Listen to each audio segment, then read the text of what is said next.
What began as a clash between farmers and herders escalated into widespread cattle rustling, banditry, and kidnapping for ransom.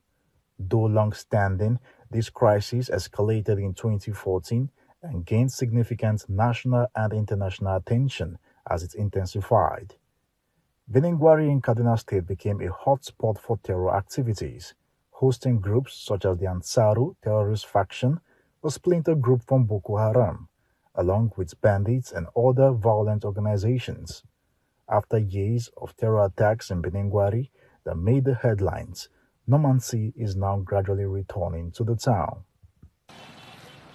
On a trip to Birnin Gwari, Arise News observed a slight increase in vehicular traffic along the Birnin Gwari-Kaduna road as motorists travel without fear of abduction.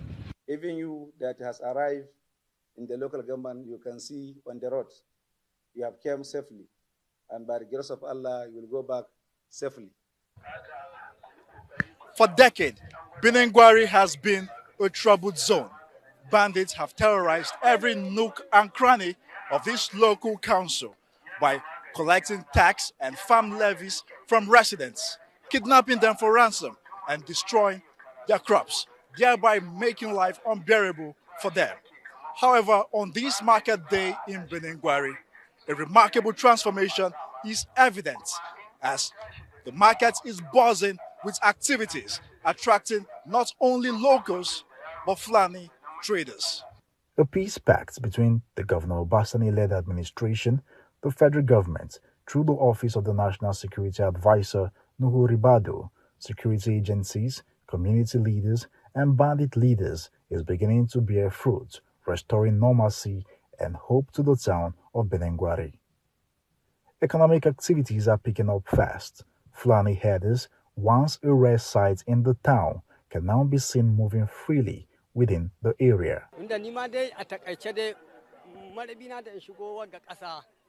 We are overjoyed.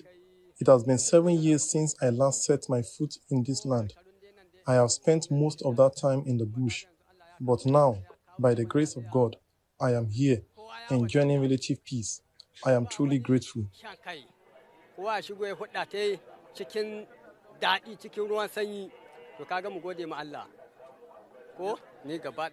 For so long, I felt like an outsider, but now I can come to Birnin Gwari freely and trade without fear.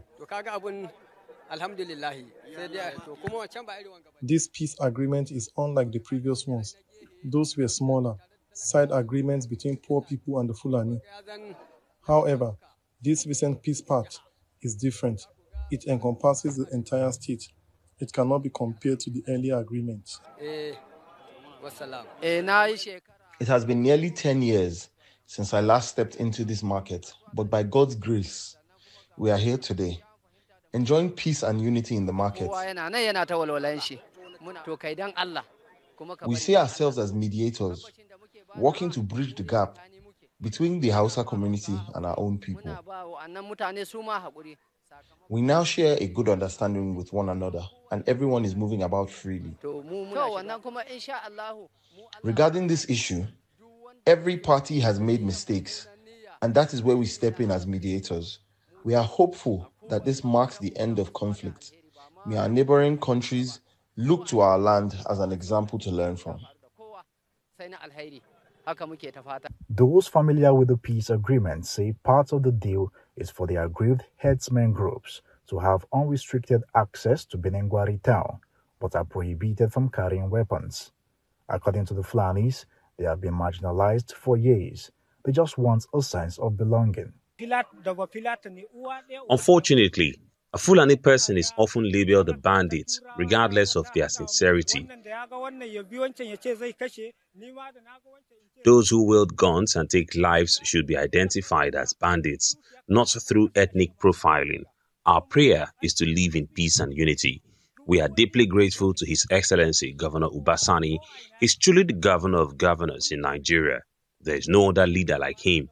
He has brought peace to our community in a way that allows everyone to live and enjoy life harmoniously. We appeal to the government to assist us by building schools, hospitals, libraries, and ranches in our community. I direct this plea to Governor Obasani with a hope of returning to the life we once had, where we could move freely with our families and livestock. Locals say the peace deal is a game changer. It has led to the release of hundreds of kidnapped people from bandits' enclaves without payment of ransom. The peace deal has also seen major bandit kingpin and their foot soldiers that terrorized major highways lay down their arms. We are actively working towards peace, and if we continue on this path, by God's grace, all weapons will be returned to their rightful places. Those in possession of arms will surrender them so that we can live together in harmony. There are concerns about potential incursions by terror groups from neighboring states seeking to stir unrest in Birnin Gwari, but the repentant bandits and other Fulani headers have pledged to oppose any external threats to sustain peace in the area. Security experts argue that while this peace pact might be a step in the right direction, the federal government must go further to effectively disarm these bandits before reintegrating them into society. If successfully implemented, they say these could serve as a model for other states in the Northwest region. However, cautious optimism prevails. From Birnin Gwari, Nisi Gabriel, Arise News.